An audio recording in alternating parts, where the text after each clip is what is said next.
आई वडील आहेत, बाप हमाली काम करतोय मार्केट यार्ड मध्ये, 50 किलोची गोणी उचलायची काम करतोय आमचा बाप, आणि आई धुणं भांड्याचं काम करते मावशी. 12 वर्षानंतर त्यांना मुलगा झाला. किती वर्षानंतर? 12 वर्षानंतर. विचार करा, लग्न झाल्यानंतर 12 वर्षानं मुलगा झाला, तो आनंद वेगळा असेल. त्याच्या पाठीवर मुलगी झाली. आई धुणं भांडी काम करावी. मी गोष्ट सांगत नाही, घडलेली हकीकत सांगतोय. लक्षपूर्वक ऐका, मुलींनी जरा लक्षपूर्वक ऐका. आई धुणं भांडी काम करती आणि आमचा बाप हमाली काम करतोय. आमच्या मायबापानं कष्ट करून महाराज मुलांना कधी दिली नाही. बापानं फाटकी कोपरी घातली, पण मुलाला कधी महाराज फाटलेला शर्ट घालू दिला नाही. आमच्या बापानं तुटलेली चप्पल घातली, पण मुलीच्या पायात कधी तुटलेली चप्पल त्यानं राहू दिली नाही. लय कष्ट केले त्यानं, अपार कष्ट करून महाराज ती मुलं हळूहळू शाळेत गेले. जणू काय तो प्रपंच या जन्मावर या जगण्यावर शतदा प्रेम करावे असा तो प्रपंच. शाळेत जायला लागले. बाप कष्ट करत होता. झोपडपट्टीत राहणारा परिवार. बापानं कष्ट करून मावशी बापानं जागा घेतली, बंगला बांधला. मुलाला महाराज चांगल्या शाळेमध्ये टाकलं. मुलगी 10वी पास झाली, आणि 10वी पास झालेली मुलगी म्हटली बाबा कॉलेजला जायचंय. आमची जुनी आई म्हटली बाई गरीबाचं काम नाही कॉलेजला जाणं, आपलं स्वयंपाक शिक, तुला एखादा चांगला मुलगा पाहता येईल. तू स्वयंपाक शिकली म्हणजे तुझं काय करता येईल? लगीन करता येईल. माझ्या डोळ्यासमोरचा प्रसंग आहे मावशी, लक्षपूर्वक ऐका. मुलीनं सांगितलं नाही मला शाळा शिकायची. बापानं सांगितलं आईला हे बघ पुरीची इच्छा आहे ना शाळा शिकायची, शिकू दे 2 वर्ष. आमच्या बापानं महाराज त्या पुरीला 2 वर्ष शाळा शिकवली. पोरगी 12वीला चांगल्या मार्कानं पास झाली. पण तेवढ्यात आमची आई बापाला काय म्हटली माहितीये का? पोरीचं कौतुक करताय. आमची जुनी आई, पोरीचं कौतुक करताय मान्य, पण एकदा बोरीला बोरा आले म्हणजे लोक दगड मारणार आहे. ही जुन्या माणसांची भाषा आहे. एकदा बोरीला बोरा आले म्हणजे लोक दगड मारणार आहेत. मुलगी वयात आली, कालच पाहुणे विचारत होते पोरीचं लग्न करायचंय का? वेळेला आपल्याला संपत्ती महत्वाची नाही, वेळेला मुलीचं शिक्षण महत्वाचं नाही, पण वेळेला आतापर्यंत आपण केलेले कष्ट आणि त्या कष्टाचं चीज असेल तर फक्त सगळ्या गोष्टी आपल्या इज्जतीत पार पडल्या पाहिजे. आईच्या बोलण्याला बापानं मान दिला. बाप म्हणला काय हरकत नाही. मुलीला तयार केलं बापानं. पाहुणे आले. योगायोगानं महाराज मुलगा चांगला पाहिला. आमच्या बापानं नोकरीवाला मुलगा पाहिला. त्यावेळेला महाराज काय देणं घेणं काय गोष्टी ठरल्या असतील. मुलाला मुलगी पसंत झाली, मुलीला मुलगा पसंत झाला. 3 महिन्यानंतर तारीख काढू म्हटले लग्नाची. मुलगीने होकार दिला. 12वी संपलेली मुलगी. पाहुणे म्हटले 1 महिन्याच्या अगोदर साखरपुड्याचा कार्यक्रम करून घ्या. बाप म्हणला काय हरकत नाही. 500 लोकांचा साखरपुडा केला आमच्या बापानं. गुलाबजांबूचं जेवण दिलं मावशी. 500 लोकांच्या साखरपुड्याला आमच्या बापानं 1.5 लाख रुपये खर्च केला.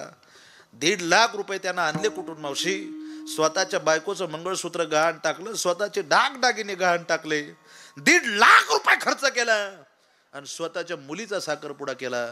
मुलीला मेकअप करण्याकरता आमच्या बापानं गाब दिशी कोपरीच्या खिशातून 10,000 रुपये काढून दिले, पण त्यानं नाही विचार केला. तो म्हणला मला कुठं 17 पोरी आहेत.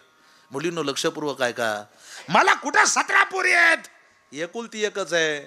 माझ्यावर कर्ज झालं तरी चालेल, वयाच्या 80 वर्षापर्यंत हमाली काम करेल, पण पोरीचं लग्न मात्र थाटामाटात पार पडेल. माझ्या पोरीचं कल्याण होतंय ना, काहीच हरकत नाही. साखरपुडा केला मावशी. साखरपुडा झाला. त्याच्यानंतर 2 महिन्यात लग्नाची तारीख काढण्यात आली. लग्नाची तारीख काढली, लग्न धरलंय. 2 महिन्यानंतर लग्न आहे. 10-15 दिवस असे तसे निघून गेली आणि 1.5 महिना लग्न पुढं असं होतं. तेच अगोदर मुलीनं आदल्या दिवशी बापाला सांगितलं बाबा माझं कॉलेजला थोडं काम आहे, मला कॉलेजला जायचंय, मी कॉलेजला जाऊन येते. बाप म्हणला ठीक आहे. बाप म्हणला एक काम कर, तुला दादा कॉलेजला सोडील, तुझं काम करून घे, दादा तुला परत घ्यायला येईल. मोठ्या भावानं बहिणीला गाडीवर बसवलं. सकाळी 9:45 वाजता कॉलेजला सोडलं मावशी. 9:45 वाजता कॉलेजला सोडलं. मुलगा त्याच्या कामाला निघून गेला. 3 वाजता मुलगा कॉलेजवर त्या मुलीला घ्यायला आला. मुलीनं सांगितलं होतं दादा मला 3 वाजता घ्यायला आहे. 3 ते 5 वाजेपर्यंत कॉलेजच्या गेटवर थांबला. शेवटी पोरीनं सांगितलं बाबा ती गेली असेल, घरी गेली असेल. मग मुलाला वाटलं नक्की मला यायला उशीर झाला, माझी बहीण घरी गेली असेल. तो मुलगा महाराज घरी गेला. घरी गेल्यानंतर आईला विचारलं आई अक्की आली का? आईनं सांगितलं बाबा नाही आली अजून. आता मात्र महाराज त्या भावाला पायाखालची माती सरकल्यासारखी झाली. डोक्यावरचा आबाळ खाली आल्यासारखं वाटायला लागलं. आणि म्हटलं आई मी कॉलेजला गेलो होतो, 9:45 सोडलाय ताईला. 2 तासाचं काम होतं तिचं. 3ला मला कॉलेजमध्ये बोलवलं होतं. 3 ते 5 कॉलेजच्या बाहेर थांबलो, पण मला काय ताई मिळाली नाही. आईला वाटलं माझ्या पोरीला कोणी काय केलं का काय. बापाला बातमी कळाली. बाप लटलट कापत होता. ज्या बापाचं आयुष्य हमाली काम करण्यात चाललं होतं, बापानं महाराज सायकल घेतली आणि बाप त्याला विचारत होता माझी पोरगी पाहिली का. पाहुणेरावड्यांना फोन करावे तर लग्न 1.5 महिन्यावर आलंय. लग्न मोडेल. बापाच्या मनात नाही आलं माझ्या मुलीनं काय केलं असेल. रात्रीचे 8 वाजले. रात्री 9 वाजता मला फोन केला महाराज असं असं घडलंय. मी म्हटलं काळजी करू नका, मी येतो घरी. मी 9:30 वाजता त्यांच्यापाशी पोहोचलो. आई रडत होती, बाप रडत होता. 22 वर्षाचा तरणा बांड पोऱ्या पण गुडघ्यात मुंडकं घालून बसला होता. आमची बहीण का आली नाही? काळजी करू नका, कोण्या मैत्रिणीकडे गेली असेल. मैत्रिणींना फोन केला, सांगितलं आमच्याकडे काय कुणाकडे आली नाही. रात्रीचे 11 11:30 वाजले. आम्ही जागा होतो काका. 11:45 दरम्यान त्या भावाच्या मोबाईलवर व्हॉट्सअपवर एक मेसेज पडला. मेसेज पाहिला, नवीन नंबरवरून होता. मेसेज उचकला मेसेज. तसाच 22 वर्षाच्या भावानं मोबाईल माझ्या अंगावर फेकला. मला म्हटलं महाराज बघा हा मोबाईल. काय होता मेसेज? काय होतं त्या मेसेज मध्ये? काहीच नाही. वर लिहिलं होतं भाऊ मी 2 वाजता माझं एका मुलावर प्रेम होतं, त्याच्याबरोबर आळंदीमध्ये आले आणि आम्ही रजिस्टर लग्न केलंय. या लग्नाचे ते फोटो आहेत. 22 वर्षाच्या तरण्या बाण भावानं महाराज फोटो पाहिले. तसं महाराज भाऊ ढसाढसा रडायला लागला. बापानं पाहिलं आपल्या पुरीनं पळून जाऊन लग्न केलंय, रजिस्टर लग्न केलंय महाराज. त्यावेळेस बापालाही वाईट वाटलं. माझा प्रश्न आहे तुम्हाला लक्षपूर्वक आहे का मुलींनो, तुम्ही आमच्या बापाला पाहुणे पाहायला येऊन दिले, तुम्ही आमच्या बापाकडून साखरपुडा करून घेतलं. आमच्या बापानं स्वतःच्या बायकोचं मंगळसूत्र मोडलं आणि तुमच्या साखरपुड्याला खर्च केला. अरे त्याला कोपरी नव्हती घालायला, त्याला चप्पल नव्हती घालायला, त्यानं मेकअपला तुमच्या 10,000 रुपये खर्च केला. तुम्हाला पळून जाताना थोडीफार लाज सुद्धा वाटली नाही? या 2 महिन्यामध्ये, या 6 महिन्यामध्ये एवढंच फॅड आलंय काका. साखरपुडा होऊन द्यायचा आणि मग पळून जायचंय. जरा निवांत विचार करा मुलींनो. मी तुमच्या मोठ्या भावासारखा आहे. हे प्रेम बीम ह्या गोष्टी किरकोळ आहेत. ह्या गोष्टी किरकोळ आहेत. एक गावठी वाक्य सांगतो त्याच्या बाबतीत. भुईमुगाच्या शेंगात दाना आहे तोपर्यंत त्याचा मुक्काम पोत्यात आहे. ज्या दिवशी भुईमुगातल्या शेंगातला दाना निघून जाईल त्या दिवशी त्याचा मुक्काम चुलीत आहे. 2 दिवसाचं जवानीचं वारं भुरकून उडून जाईल. सूर्याला सुद्धा ग्रहण आहे. हा तुम्ही म्हणताय आम्ही सैराट पाहायला, सैराट 100% पाहायला लावलाय, पण सैराटचा शेवट काय झाला याचा आदर्श घ्यायला लावलाय. घ्या आदर्श. पण आपण ते नाही घेता. अहो तुम्ही पोटात होता मुलींनो, तुम्ही पोटात होता तुमच्या आईच्या. तुम्हाला न पाहताही आमच्या बापानं वयाच्या 18 वर्षापर्यंत तुमच्यावर प्रेम केलं आणि 2 वर्षात महाराज हे नालायक गाभरू कुठलचं मावा खाणार त्याच्यावर तुम्ही प्रेम करताय. त्याचं थोबाड वाचत नाही हरामीचं. त्याला अजून 2 वर्षानं कॅन्सर होणार आहे, ते मरणार आहे, तू विधवा होणार आहे. आणि एवढंही सांगून जर एखाद्या मुलीला लईच प्रेमाविषयी कदर वाटत असेल तर शेवटचं वाक्य सांगतो, जरा लक्षपूर्वक आहे का. मला बोलू नका, पण 2 महिन्यापासून इतकं माझ्या डोक्यात ते फिट घुसले महाराज. जर माझं कीर्तन ऐकून पिंपळ्यामधल्या मुली प्रेम प्रकरण लफडे कराल तर तुम्ही पुढच्या वर्षीच्या सप्त्यापर्यंत फेगड्या व्हाल ध्यानात ठेवा. तुम्हाला लाखवा होणार. लाखवा लाखवा लाखवा कसा राहतो. लाखवा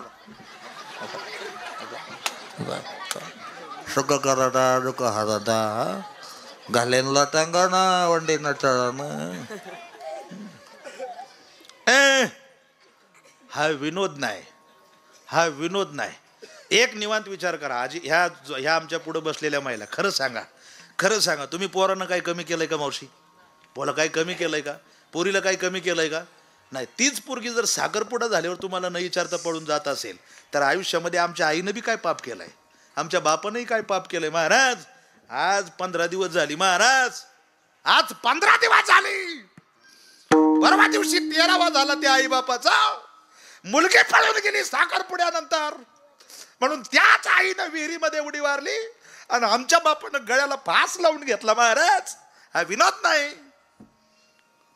ज्या दिवशी आपले आईबाप आपल्यामुळे आत्महत्या करतायत, जगाच्या बाजारामध्ये शेवटच्या श्वासापर्यंत तुम्हाला माफ करू शकत नाही. आणि पुरी जरा नीट आहे का, तुम्ही सुज्ञान आहात, तुम्ही शाळा शिकताना तुम्ही सुशिक्षित आहात ना. आज तुम्ही साखरपुड्यानंतर पळून जायचा निर्णय घेतलाय ना. साखरपुड्याच्या अगोदर, मी म्हणतो लग्न जमायच्या अगोदर पळून जायचा निर्णय घेतलाय ना. मी म्हणतो तुमच्या आई जागेवर एकदा डोळे झाकून उभे राहा आणि तुम्ही सांगा तुमच्या आईच्या जागेवर तुम्ही आहात, तुम्हाला मुलगी आहे आणि तुमच्या मुलीनं हा पळून जाण्याचा निर्णय घेतला. सांगा मला, तुम्हाला मान्य आहे? मान्य आहे तुम्हाला? मग का मान्य नाही? जर तुम्हाला मान्य नाही तर तुमच्या आईबापाला सुद्धा का मान्य होईल? या गोष्टी सोडून द्या. प्रेमाचं वारं किरकोळ आहे का गा? लई प्रेम करणारी थकली का गा? प्रेम करणारी गेली काही? नाही. आणि खरं सांगा, आतापर्यंत कोण सांगेल का महाराज माझं लव्ह मॅरेज झालंय आणि मी मुलगी पळून आणली, माझा प्रपंच सुखी आहे? शेवटी महाराज नात्या गोत्याशिवाय, या गोष्टीशिवाय त्याला मजा नाही. हे 2 दिवसाचं वारं भरकून उडून जाईल. मी तुमचा लहाना भाऊ म्हणून ऐका, मी तुमचा मोठा भाऊ म्हणून ऐका, पण एक दिवस असा येईल का तुम्हाला माझ्याच या कथेची आठवण येईल, या प्रसंगाची आठवण येईल. त्याच्याकरता आईवडिलांनी सुद्धा छोट्या छोट्या गोष्टी लक्षात घेतल्या पाहिजे. मुलीच्या आईनं सुद्धा, मुलीच्या आया माझ्या पुढे बसल्यात, तुम्ही जरा लक्षपूर्वक ऐका. तुम्ही जर हिंदी गाण्याचे स्टेटस ठेवायला लागल्या तर तुमच्या पोरीनं का पळून जाऊ नये? पोरीची आई जर ब्युटी पार्लरला 2 तास मेकअपला जाते तर तिच्या पोरीनं का पळून जाऊ नये?